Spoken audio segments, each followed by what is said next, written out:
Movie ఎందుకు వచ్చింది? సరైన పెంపకం లేక. బాగా అర్థం చేసుకోండి. అందులో ముస్లిం అమ్మాయి పర్ఫెక్ట్ గా ఉంది, క్రిస్టియన్ అమ్మాయి పర్ఫెక్ట్ గా ఉంది, వాళ్ళ మతాచారాన్ని పాటిస్తుంది. మన ఆడపిల్ల ఓ దన్నంలే, ఓ పద్ధతిలే, మింగడం ఒకటే తెలిసింది. ఎందుకని? పెంపకాలు బాగులేదు. హిందూ తల్లిదండ్రులారా, ఈ ప్రపంచాన్ని రక్షించగలిగేది మీరే. మంచిగా పెంచండి. అది ఆడపిల్ల అయినా మగపిల్ల అయినా ఇంకొకళ్ళైనా ఇంకోరైనా సరే, సరిగా పెంపకం లేదు. ప్రతి ముస్లిము వాళ్ళ పిల్లలకి చిన్నప్పటి నుంచి వాళ్ళ మతం ఏమిటో చెబుతాడు, ప్రతి క్రిస్టియను చెబుతాడు. కావాలంటే చెక్ చేసుకోండి. ఏ ముస్లిము చెప్పడో అన్ని మతాలు ఒకటే అని, ఏ క్రిస్టియను చెప్పడో. దరిద్రులు ఒక్కలే చెప్తారు, ఆ దరిద్రులు మనలోనే ఉంటారు. మీరు ఆ దరిద్రుల్లో లేరని నేను భావిస్తున్నాను. మళ్ళీ మళ్ళీ అడుగుతున్నా, 5,000 సమానమా? కాదు. చెప్పరా పవనం, 5,000 సమానమా? కాదు. గుళ్ళో నంది ఊళ్ళో పంది సమానమా? కాదు. మన అమ్మ షాపులో బొమ్మ సమానమా? కాదు. అన్ని మతాల సమానమా? కాదు. ఇంకా ఆపండ్రా. అబద్ధాలు చెప్పి చెప్పి 70 ఏళ్లు సంకనాగిపోయింది దేశం, ధర్మం. ఇంకా చాలు. అందుకని పిల్లలకి చెప్పండి, ఇదిగో దీన్ని గుడి అంటారు, ఇక్కడ అన్నదానం జరుగుతుంది, గోసేవ జరుగుతుంది, ప్రశాంతత దొరుకుతుంది. ఏ దేశం మీద దాడి చేయమని ఏ గుళ్ళోనూ చెప్పరు. అందుకే దీన్ని దేవాలయం అంటారు అని చెప్పండి. ఇదిగో ఇది మసీదు, మన దేశానికి సంబంధం లేదు కానీ ఇక్కడికి వచ్చింది. ఇదిగో చర్చి, మన దేశానికి సంబంధం లేదు ఇక్కడికి వచ్చింది. కానీ ఈ మసీదుకి వెళ్లేవాళ్ళు, చర్చికి వెళ్లేవాళ్ళు వాళ్ళ పూర్వీకులంతా ఇక్కడి వాళ్లే. బయట వాళ్ళు ఎవరో వచ్చి వాళ్ళని పుట్టించలేదు. కాబట్టి మీరు రంజాన్ వచ్చినప్పుడు, బక్రీద్ వచ్చినప్పుడు ఈద్ ముబారక్ అని ఈదీద్కి వెళ్ళి చెప్పక్కర్లేదు. అర్థమవుతుందా? మీకు ఎవరైనా ఒక ముస్లిం ఎవరైనా వచ్చి హ్యాపీ సంక్రాంతి చెప్పారా? హ్యాపీ ఉగాది చెప్పారా? మీరెందుకు సంకనాగుతారు? మీకెవరైనా క్రిస్టియన్ వచ్చి ఉగాది శుభాకాంక్షలు, సంక్రాంతి శుభాకాంక్షలు చెప్పారా? లేదు. మరి నువ్వెందుకురా కేక్ కోసం బోకులా వెళ్ళిపోతావు మెర్రీ క్రిస్మస్ అని?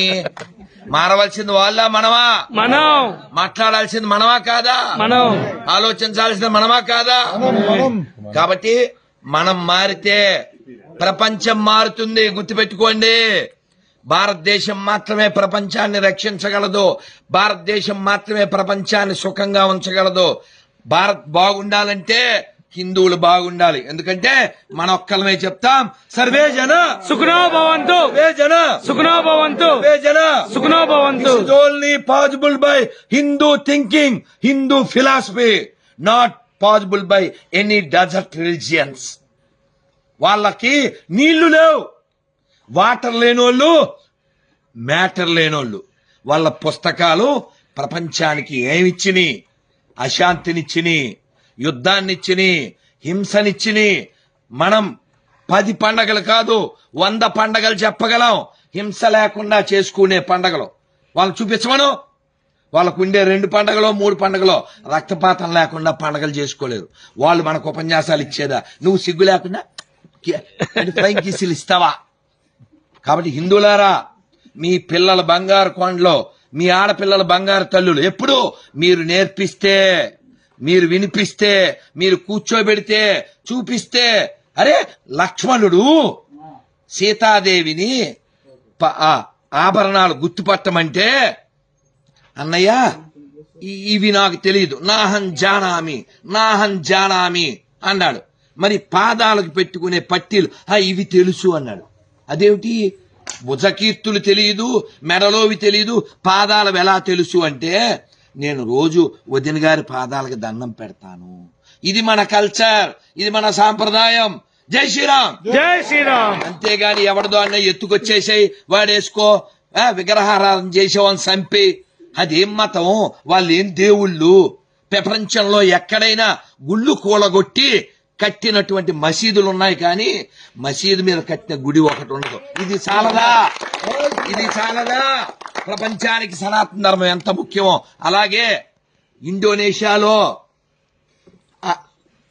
అమెరికాలో, జపాన్లో, సౌత్ ఆఫ్రికాలో, జర్మనీలో ఎక్కడెక్కడో మనకి సంబంధించిన ఆనవాళ్లు దొరుకుతాయి. వాళ్ళ దేశాల్లో కూడా వాళ్ళకి ఎవిడెన్స్ లేవు. ఎవిడెన్స్ లేని మతాలు మనకు అవసరమా? లేదు. ఎపిక్స్ లేని మతాలు మనకు అవసరమా? లేదు. ఎథిక్స్ లేని మతాలు మనకు అవసరమా? వద్దు. వాటర్ లేని మతాలు మనకు అవసరమా? వద్దు. అరే కడుక్కోవడానికి నీళ్ళు లేని వాళ్ళు మనకేందిరా చెప్పేది? అన్నం లేని వాళ్ళు మనకేందిరా చెప్పేది? గుడ్డ కట్టుకోవడం రాని వాళ్ళు మనకేంటిరా చెప్పేది? ప్రపంచానికి చెప్పాల్సింది మనము, ప్రపంచానికి నేర్పించాల్సింది మనము. ఒకప్పుడు మనం నేర్పించాం.